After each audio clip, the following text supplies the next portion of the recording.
Dragon Wars: The Awakening. Chapter 1. Welcome to the planet Anu. Dragons were peaceful and magnificent creatures, not the monsters you were told about in stories. They were the protectors of Gaia, 1,000 years ago. Dragons roamed freely, but humans were not afraid of them. Dragons and humans were friends. Thousands of dragons existed on the planet, but only 4 dragons chose to soul bond with humans. These dragons were known as the spirit dragons. Each dragon represented one of the 4 seasons: spring, summer, autumn, and winter. Kiro Embers laid on a filthy mattress in her tiny bedroom, holding a picture book in front of her. The only light she had came from a lone candle that sat in a lantern on the floor next to her mattress. Gaia was the name of the planet in her story. She liked it a lot better than the name of the actual planet where she lived. The planet's name was Anu, a word that made little sense to her. Kiro's eyes shifted to the next page, where there was a colorful picture of a fiery red dragon with golden eyes. The dragon's eyes looked like golden flames. Under the picture was the caption, "The Crimson Dragon." Out of the 4 dragons featured in the book, Kiro liked this one the most because she and this dragon practically shared the same eye color. It was odd that Kiro was the only one in her family with gold-tinted eyes. Her brother had light brown eyes just like their parents. Kiro definitely had a distinct look, as she shared the same bronze skin as many others in her colony, but stood out because of her bright copper red hair and golden eyes. Kiro paused from reading her book and crept over to the tiny window adjacent from her so-called bed. Drawing back the curtain, she took a quick glance outside. Everyone busied themselves with their morning chores. She should have been out there too, baling hay. Kiro decided not to join them yet and slunk back into the dark room. She returned to her book, continuing the story. The spirit dragons, together with their soul-bonded humans, also protected the gateway into the higher realm where all dragonkind dwelled. Many other mythical creatures like fairies and unicorns existed in the higher realm as well. Another race of dragons known as the Elder Dragons also protected the gateway from the other side. The Elder Dragons were 7 of the wisest dragons to ever exist. They kept watch over the gateway in the higher realm, while the spirit dragons kept watch from Gaia. However, only the spirit dragons could open and close the gateway. On the next page was a picture of a beautiful purple and blue dragon with sky blue eyes. She was known as the crystal dragon who breathed ice. Kiro wondered why none of these dragons had names. When she was little, Kiro imagined names for each dragon. The one she named Crystallina, kinda dumb, but she was a child at the time. Time was slipping by, but no one had come looking for her yet. Kiro knew she would have to make an appearance down at the barn soon. She peered down at her book. She only had a few more pages to go. The elder dragons were wise and saw a change in humanity. Humans had become more savage and began to destroy Gaia. The elder dragons decided to permanently close the gateway. The spirit dragons were sent to the 4 corners of the planet to slumber. Kiro gazed over a picture that spread across 2 pages. It almost resembled Anu, with the islands in the south, the desert in the west, the mountains in the north, and the dense forest in the east. It's been nearly a millennium since all of the dragons left Gaia and returned to their realm. It is said that the gateway to Gaia will open again once the 4 humans, who originally bonded with the spirit dragons, go on a sacred journey to awaken them. They will remember their past lives and reunite with their dragon. Once all 4 dragons awaken, they will open the gateway once again and Gaia will be restored. Kiro flipped to the next page to see the last 2 spirit dragons. On the left was a page of a dragon with golden scales and bronze-colored eyes with the caption, "The Golden Dragon." The right page showed a vibrant green scale dragon with eyes matching the same color as her scales. Under this picture was the title, "The Emerald Dragon." Kiro tried to remember what names she made up for them. Something like Goldie and Emmy. She wasn't sure. It sounded dumb now anyways. Thumbing back a few pages, Kiro glanced over the picture of the Crimson Dragon again. She remembered the name she gave him, Phoenix. She couldn't explain why she came up with that name, but it was always stuck with her. Kiro studied the front cover for a moment. Her eyes gazed at the ball of light in the middle, with purple and red hues in the background. The words of the title read, "The Spirit Dragons," in big, bold, golden letters. The name of the author wasn't printed anywhere, which she always found odd. Kiro placed the book in her usual hiding spot under the loose floorboard that was always covered up by her mattress. No one ever found it there.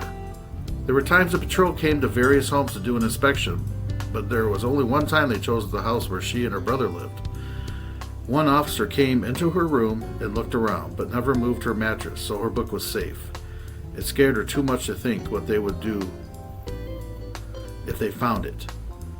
They'd probably burn it right in front of her, then punish her for breaking one of Anu's cardinal laws, reading a book not approved by the Empress. In fact, they'd be surprised that Kiro could read at all.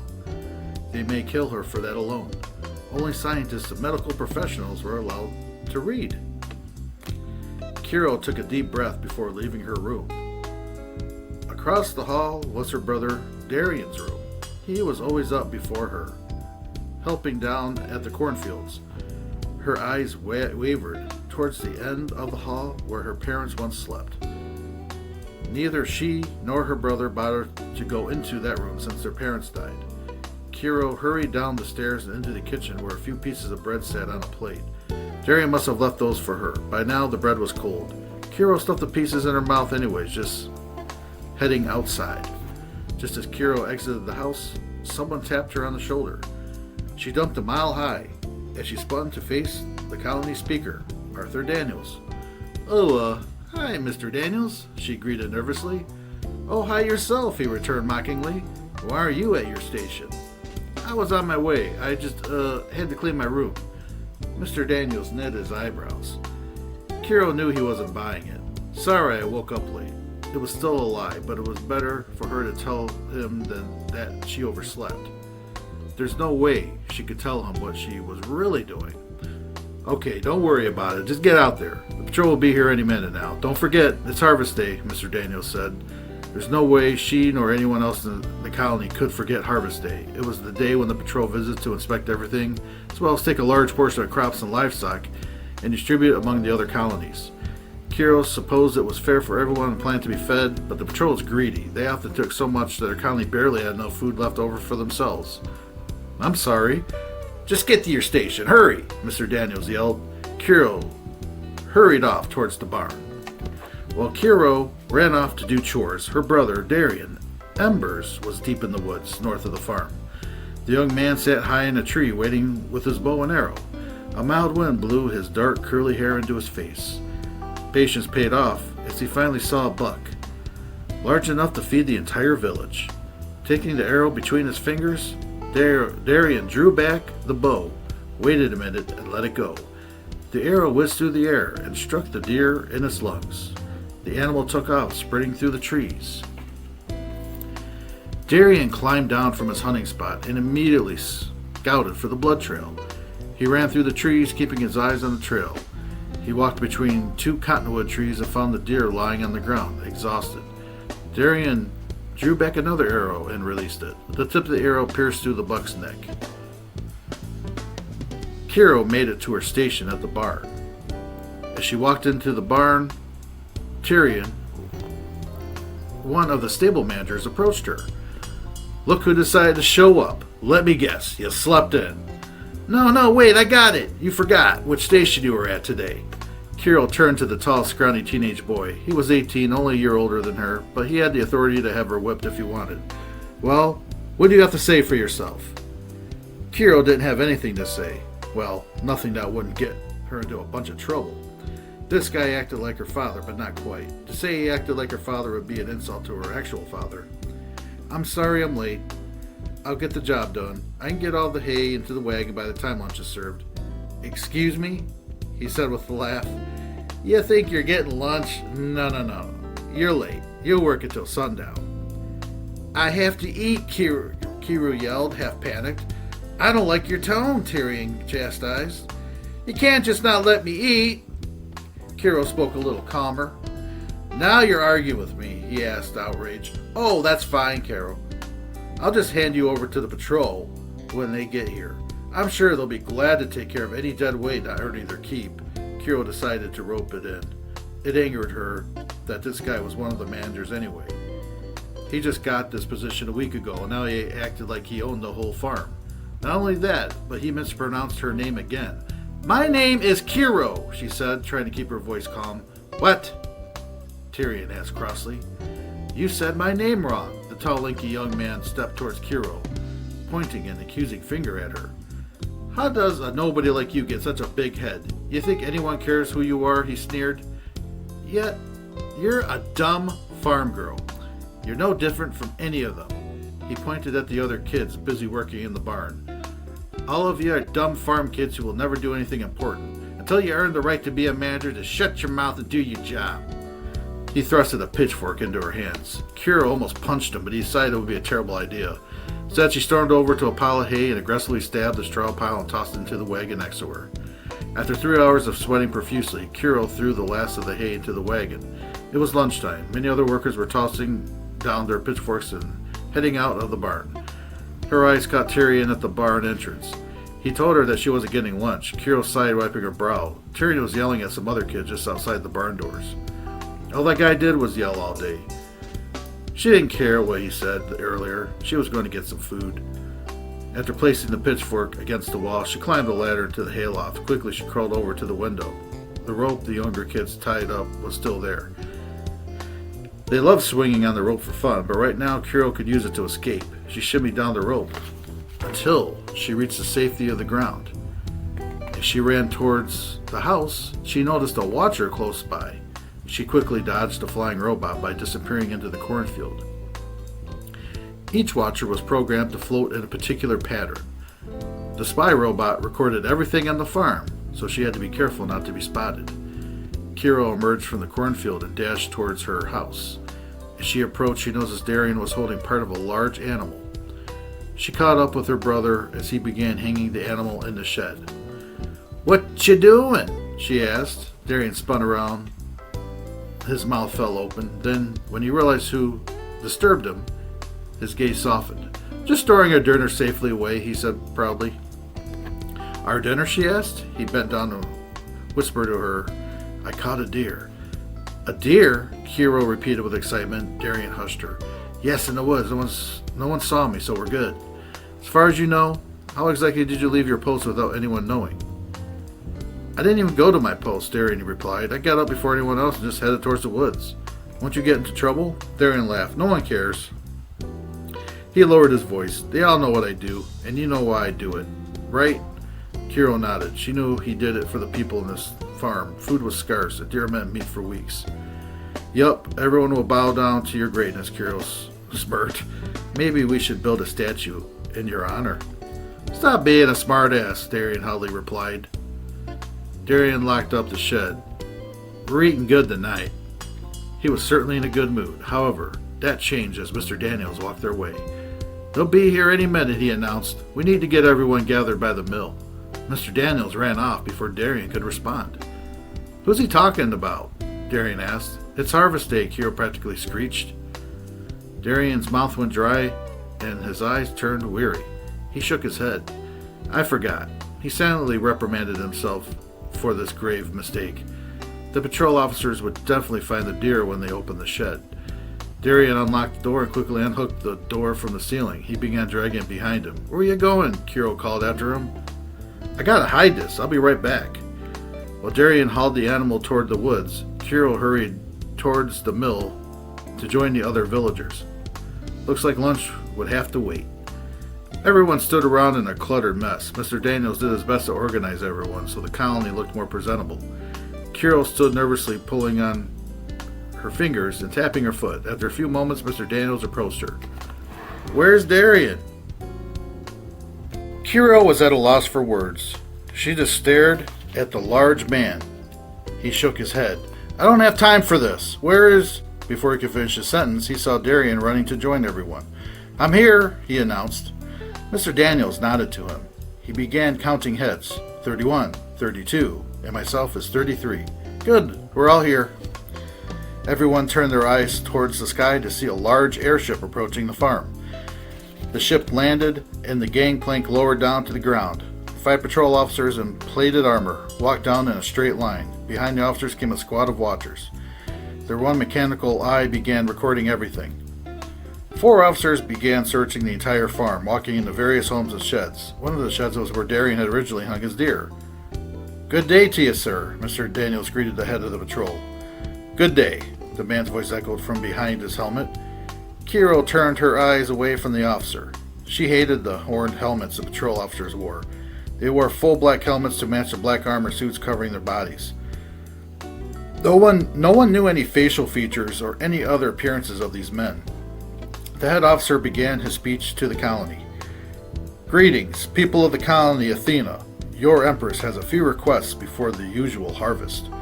A watcher floated above the people, displaying an image of Empress Celise. The woman stood tall, wearing her traditional white robe and donning her golden horned mask. Everyone in the colony immediately bowed on one knee. Some bowed on both knees. Kiro hated this part most of all. When she was younger, she refused to bow. It didn't go well. Her parents begged her to bow, but when she didn't, an officer struck her. Kiro grinded her teeth as she went down on her right knee. "Greetings, my loyal subjects. I wish to extend my thanks for all of the hard work you do." Kiro rolled her eyes. "Having said that, there will be a few changes. First, instead of 12 barrels of crops, it will be 16. Some murmurs rose from the villagers. "Quiet!" the head patrol officer growled. Everyone went silent. "Second, I require you to give me more of your livestock, at least 2 animals instead of 1. Please understand that the population of our world is growing, and this food will feed many hungry people. Thank you for your understanding." As the Empress finished her speech, the patrol began to chant, "We give thanks to our Empress, the one who protects us." Not everyone joined in. "Thanks be to her." Kiro didn't say a word, but no one seemed to notice. The image of the Empress disappeared, and the watchers continued surveying the area. The patrol officers who were done with inspection began transporting the barrels of crops onto the ship. We also have a few lambs for you too," Mr. Daniels said to the head officer. "They were just born a few months ago." An older couple stepped forward, herding the lambs towards the ship. "We raised them ourselves," the old man's voice quivered. The officer barely acknowledged him. One of his men harshly grabbed the collars of the lambs, one in each, before dragging them to the ship. "Hurry up!" the head officer yelled to his men. "We have to get through the whole southern region by the end of the day. The Salamand Islands are in for some storms, and I don't want to deal with the harsh weather." The officers quickened their pace. Kiro noticed how tense Mr. Daniels was, which was understandable. This was the most stressful day of the year. She hoped they would just load everything and leave, but now the head officer approached Mr. Daniels. "Excuse me, good sir. How long have you been the speaker of your village?" About 10 years, sir. I took over after my father passed away."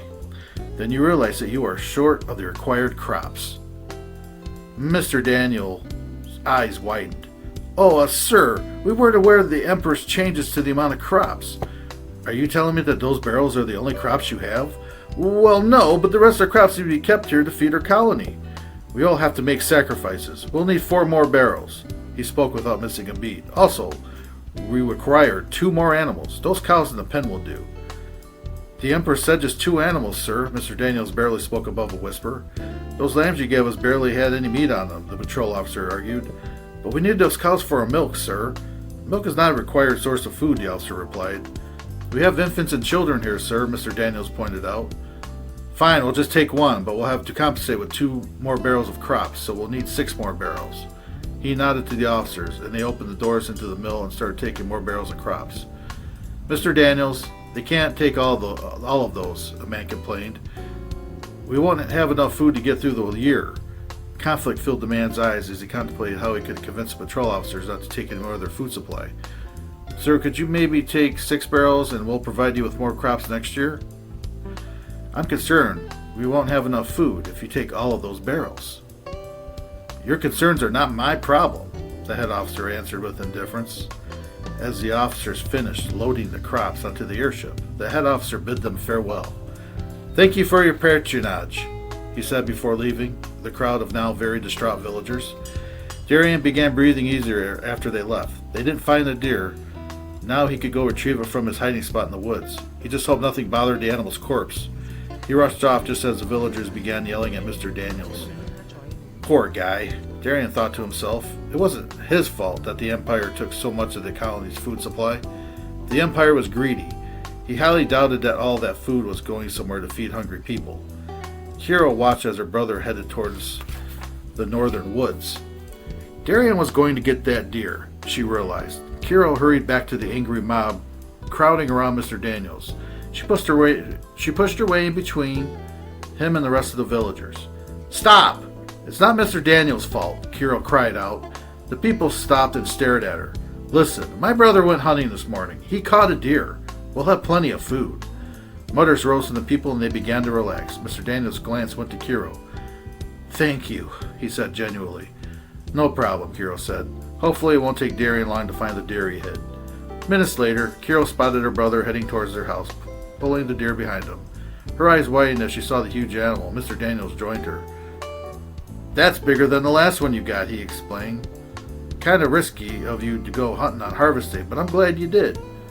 Darien kept his mouth shut about forgetting it was Harvest Day when he went out hunting earlier. He dragged the animal towards the shed and hung it up inside as he had done before. There's now nothing that will disturb the game, he said. Then he turned to Kiro. Thanks for helping me out today, he said. Kiro was taken aback by the compliment. What did I do? Well, for one, you kept quiet about the deer and kept it together during inspection. 2, you let me know that it was Harvest Day in the first place. Mr. Daniels shook his head. Still don't know how you forget. He took off his straw hat and wiped his forehead. Yep, it was a rough Harvest Day this year. He strolled towards the barn. I'm going to make sure the rest of the crops are okay. That guy needs a break, Darien commented. He opened the front door of their house and went inside. Kiro looked around the farm. Everyone needed a break, she realized. No, more than just a break. They need another way of life. Later that night, Kiro laid on the mattress in her room, reading her book. She hadn't taken off her boots yet, so she just hung her feet off the edge of the mattress. The taste of the deer meat still lingered in her mouth. She was actually full for a change and still had meat left over. Kiro was about to put her book back in a safe spot when the door downstairs flung open. Heavy footsteps stomped up the wooden staircase. Kiro didn't have time to move the mattress to get to the floorboard. She quickly shoved the thin book under the mattress. 2 patrol officers barged into Kiro's room and pulled her up to her feet. What are you doing? She screamed. They dragged her down the stairs and through the front door of the farmhouse. Darien stood with his hands cuffed behind his back. A patrol officer held his bow in front of him. You know hunting is forbidden. He placed both hands on the bow, bending it down over his knee until it broke in half. That was my father's, Darien yelled. The officer punched Darien in the face, leaving a bruise on his cheek. You're coming with us.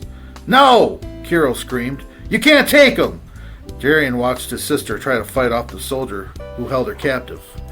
Kiro, stop, Darien yelled. The officer shoved Kiro onto the ground and held her down. Please let her go, Darien begged. She has nothing to do with this. I'm the one who chose to go hunting. Even on the ground, Kiro kept trying to fight, kicking her leg and trying to get off the ground. All the Empire does is take and take. I'm sick of it. The Empire killed our parents, and they did nothing wrong. Now Kiro's rage began to change into tears. The officer who held Darien ignored Kiro and proceeded to put him in a small carrier airship. Kiro cried out in mental anguish. Suddenly, she bit the hand of the patrol officer. He cried out, then delivered a blow to the back of her head. Everything went black, but that wouldn't be the worst of it. Getting arrested was the worst thing that could happen to a person on Anu. They would be better off dead. Okay, so that was the first chapter of my book. Let me know what you thought. This is available on Amazon, and you can also get it off my website at heathergnovels.com. And that's about it. Thanks for listening.